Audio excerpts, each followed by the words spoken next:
ces vedettes du Kassav. Je crois que dès qu'ils seront là, Pierre pourra nous aider à les avoir avec nous pendant les émissions Kaléidoscope ou Génération 80.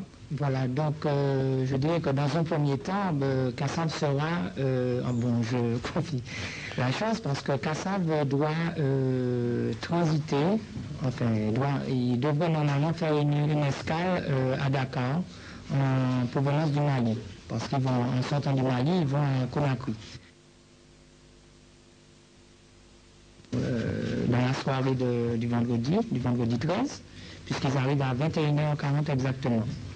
Donc, bon, on ne verra pas le lendemain puisqu'ils s'en vont tout de suite dès 4h du matin.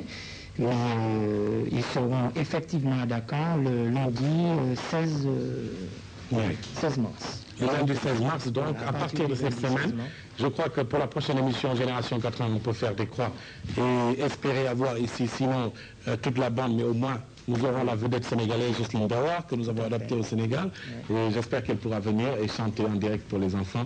Ce sera un très grand plaisir. Alors, mercredi prochain, ne venez pas en costard, s'il vous plaît. Venez décontracter comme vous avez l'habitude de venir à Génération 80. Ce n'est pas comme ça que vous allez faire rester Jocelyne à Dakar. En tout cas, je remercie Pierre Cornier de s'être déplacé aujourd'hui pour cette émission sur le Kassav. Nous le retrouverons ce soir dans la grande émission Kaléidoscope. Nous parlerons de long à large du groupe Kassav et ça vous permettra peut-être d'avoir les noms de ses principaux musiciens du groupe Kassav. Merci encore à notre ami Ben qui s'est déplacé aussi. Ben qui est toujours dans les grands moments chauds de Dakar. Et vous le savez, l'événement que nous attendions, c'était donc ça, le retour du Kassav. La semaine dernière, déjà, je vous promettais de vous faire un spécial Kassav samedi. Eh bien, ça ne fera que renforcer les choses. Vous aurez un avant-goût de ce qui vous attend pour le spectacle du Kassav. Alors, je dois vous dire que nous avons reçu aussi à Dakar ces jours-ci un homme qui nous vient de Côte d'Ivoire, un homme ivoirien mais qui travaille à Paris. Eh bien, il s'appelle Émile Dou. Eh bien, Émile Dou, nous allons tout de suite voir un petit extrait de ce que fait Émile Dou avant de le retrouver. Merci encore Pierre et à bientôt.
C'était donc là une production de notre ami ivoirien qui est venu nous voir, Émile Glou.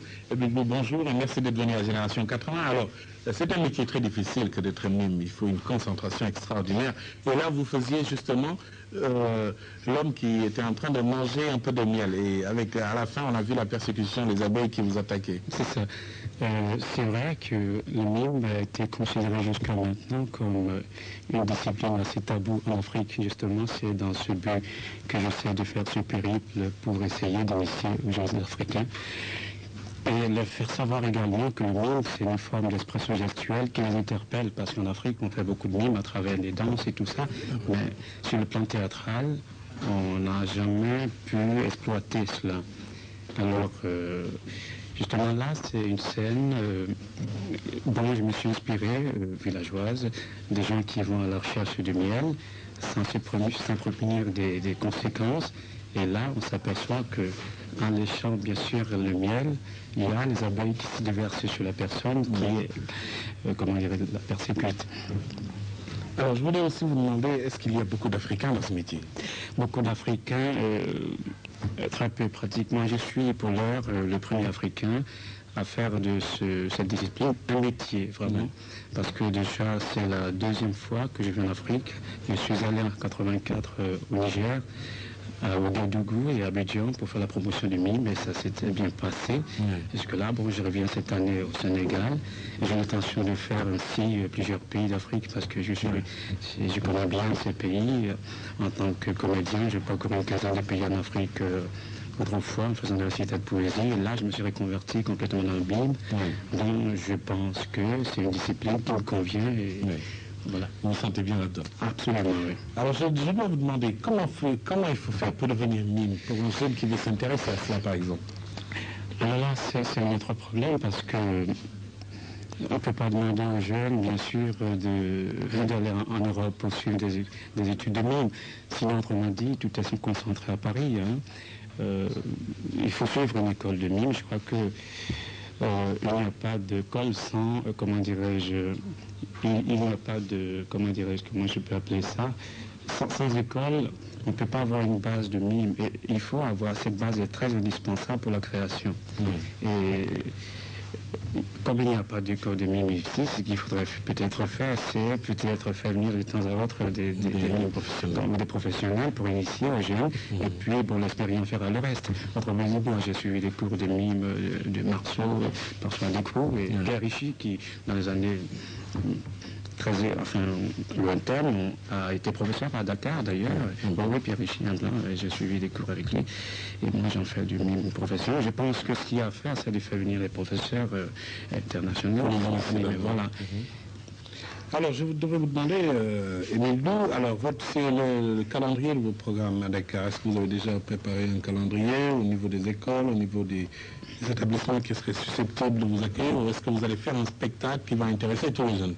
Oui, alors il faut d'abord que je dise que j'ai un manager, d'ailleurs, qui est à votre gauche là-bas, qui parlera tout à l'heure du calendrier, mais il faut d'ores et déjà que je dise que un stage de mime est prévu, ce sera une occasion d'ailleurs, à l'école Manhattan Dance School, dirigée par Ousmane Sissé. Et ce stage va durer une semaine, c'est-à-dire du 15 au 20. Il faudrait déjà que ceux qui sont intéressés puissent prendre contact avec M. Ousmane Sissé. Alors pour le reste de mon emploi du temps, je réserve le droit à mon manager de vous en parler, parce qu'il y a tout un tas de choses qu'on aura à faire après. Voilà, alors, bonjour cher ami. Alors donc vous êtes le manager d'Émile Glou au niveau de Dakar, vous êtes son contact ici. Et peut-on savoir maintenant, pour informer nos jeunes téléspectateurs, concernant le calendrier de ces activités à Dakar? Bon, pour le moment, depuis qu'elle est venue, on a eu des contacts avec le ministère de l'Éducation nationale. Bon, le seul problème qui se pose actuellement, il y a bientôt les vacances de Pâques. Alors, il faudrait qu'on revoie ce programme après les vacances de Pâques. Mais il y a des voyages qui sont prévus quand même dans la région, dans la sous-région. D'abord, on doit aller en Mauritanie. Après la Mauritanie, ce sera le Mali. On descend sur la Guinée. On revenir ensuite en Gambie. Bon, monsieur Bon sera... en plus, il doit partir avant le 4 avril, mais son voyage est déposé jusqu'au 5. Il restera jusqu'au 5 avril. Bon, dans 3 mois, il doit revenir parce qu'on a aussi des contacts avec le centre culturel français de Dakar. Alors, d'ailleurs, j'ai pris la tâche du ministère de l'Éducation nationale, mais on n'a pas encore concrétisé les contacts. Voilà. Alors, donc, pour le Sénégal, on va réserver ça pour après les fêtes de Pâques. Oui. Moi, je te dis, je l'aime. Mais pas que son argent, il a l'argent, je m'en fous de son argent, c'est l'amour. Et c'est mon fantasme, c'est l'homme que j'aime. Et c'est mon goût, quoi, depuis toute petite, quoi. Et c'est juste que j'ai toujours aimé, donc c'est ce que je veux toujours. Ok. Et même de la même manière, je l'aime aussi. Tu l'aimais comme ça au début, ou bien tu l'aimais, dès le début tu l'as aimé, ou bien c'est au fur et à mesure? Non, lorsque tu es ensemble, de fur et à mesure, j'ai commencé à l'aimer. Donc au début, c'était l'argent? Non, pas l'argent. Je voulais... Non, dis la vérité. C'est mon gendarme, c'est mon gendarme. Ah, donc quand tu sois les gens âgés seulement? Non, c'est mon gendarme même qui est ce mec. Bon, d'accord, on a compris. Okay. Tu dois avoir quelque chose contre les personnes âgées. Non, pas du tout. Tu prétends qu'on a 50 ans, on a déjà mis à la case. Non, je veux dire, non, en fait, c'est la différence d'âge qui existe très souvent. Oui, mais je sais qu'à 50 ans, on est toujours vigoureux de toutes les façons. À 50 ans, on est au point. Son pied, on ne se pose pas sur la différence d'âge. Ouais. C'est quand ça ne va pas qu'on parle de différence d'âge. Ça, je te l'avoue. Ok. Sincèrement. Réaction dans le public? Bon, faudrait pas... Moi, je voulais dire que je voulais aborder le problème sur un autre angle. C'est-à-dire aujourd'hui, bon, je suis d'accord, je suis d'avis avec tous ceux qui ont parlé, c'est-à-dire problèmes financiers, etc., etc. Mais ce que j'aimerais ajouter, c'est qu'il y a un problème d'âge aussi qui est là. C'est-à-dire la femme évolue 2 fois plus vite que l'homme. Donc moi, ce que je peux dire par rapport à ce que ma voisine de gauche a dit, c'est que c'est peut-être parce qu'elle se dit qu'à un certain âge, elle peut avoir le même âge peut-être que son homme. Donc c'est pour cela peut-être elle aime ce monsieur-là. Sinon on dit qu'amour vraiment réel, sincère, c'est vraiment un peu délicat. Parce que comme l'a dit l'autre, effectivement, les femmes, les jeunes filles, elles aiment beaucoup les jeunes, mais elles préfèrent vivre avec les vieilles personnes parce qu'il y a un point financier qui est là, c'est clair. Ok, il y a quelqu'un qui voulait réagir là-bas, une jeune fille, voilà. Pisca, en fait, les deux se complètent. Le jeune, il donne l'amour, il donne tout. Il fait bien, quoi. Mais le vieux, il donne l'argent. Il nous met à l'aise.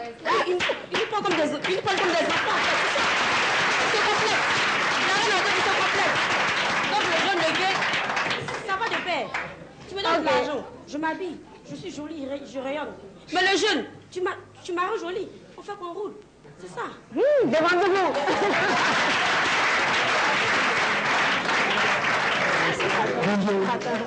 Bon, à mon humble avis, j'aimerais apporter un grain de sel à ce que la copine vient de dire tout à l'heure. Parce que moi, j'arrive pas à concevoir qu'une personne, une fille aussi fine, jolie, puisse sortir avec quelqu'un qui a l'âge de son père.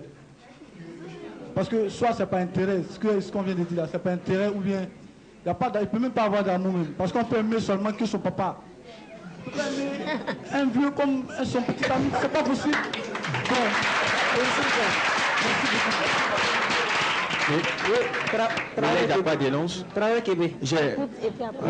J'interviens pour dire que nous sommes dans un monde où le matérialisme domine plus le spiritualisme. Et il y a un adage qui dit qu'il faut faire l'âne pour avoir le foin. Les jeunes filles se chantant dans des situations assez périlleuses et elles ont envie d'avoir quelque chose pour pouvoir subvenir à leurs besoins. Dans ces conditions, elles se sentent obligées d'aller avec quelqu'un, même qu'elles n'aiment pas. Et c'est cela. Si nous voyons actuellement des jeunes filles qui restent avec des hommes qui ont atteint la quarantaine, c'est à cause de leur argent sûrement. Ça, c'est d'une part. D'autre part, je dirais que la raison est assez simple. Quand on parle de l'amour, l'amour a un caractère subjectif.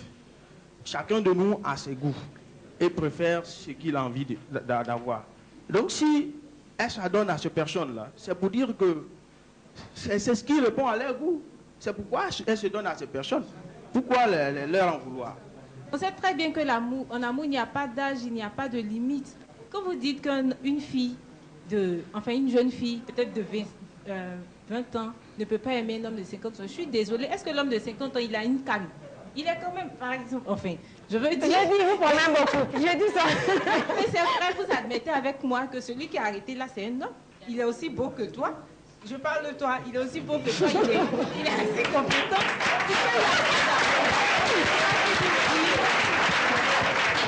On ne peut pas toujours se baser seulement sur l'argent. On peut aimer quelqu'un qui est plus âgé que soi. Oui. Il n'y a pas de problème. Ok. Bon, moi j'ai compris, mais seulement ce que j'aimerais ajouter, c'est ce que je disais, en amour, il faut être sincère. Est-ce que réellement, cette jeune fille qui sort avec ce monsieur dont tu parles, qui est peut-être âgé, est-ce que réellement elle le sort parce qu'elle sort avec lui parce qu'elle l'aime? Est-ce que ce n'est pas par contrainte? Est-ce que ce n'est pas à cause du matériel? Parce que si c'est par matériel, mieux vaut se battre. Dans la vie, il faut se battre. Hein? Nos jeunes filles d'aujourd'hui, elles peuvent se battre. Mais s'il faut encourager ce phénomène, c'est comme si on encourage la facilité dans nos sociétés. Et comme ça, on ne peut pas avancer. Ok, je vais une minute, excuse-moi, parce qu'il a dit quelque chose qui est très intéressant. Oui. Est-ce que toi, ce que les personnes âgées font en général avec les filles, est-ce que tu es capable de le faire? Bon, en fait, c'est pourquoi je dis il faut sur faire... tous les plans, hein, pas seulement sur le plan financier, sur tous les plans. Sur tous les plans, c'est une question un peu large. Bon, le plan financier, la fille, elle a besoin de faire un sacrifice. Si réellement elle aime son homme, à force de persévérer, à long terme, elle peut, n'est-ce pas, aboutir à ses besoins. L'homme peut lui donner ce que peut-être la vieille personne prétend lui donner. Maintenant, sur le plan amour, je pense que les jeunes personnes, le plan amour, les jeunes personnes sont encore mieux performantes que les vieilles personnes. Donc, pourquoi...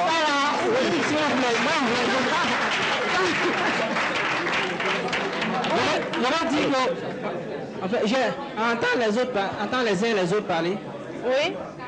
Entendre les uns et les autres parler, j'ai l'impression que les filles n'aiment que pour satisfaire des besoins matériels ou financiers. Or, je connais aussi deux filles qui aiment réellement, pour le vrai amour, qui aiment les vieilles personnes.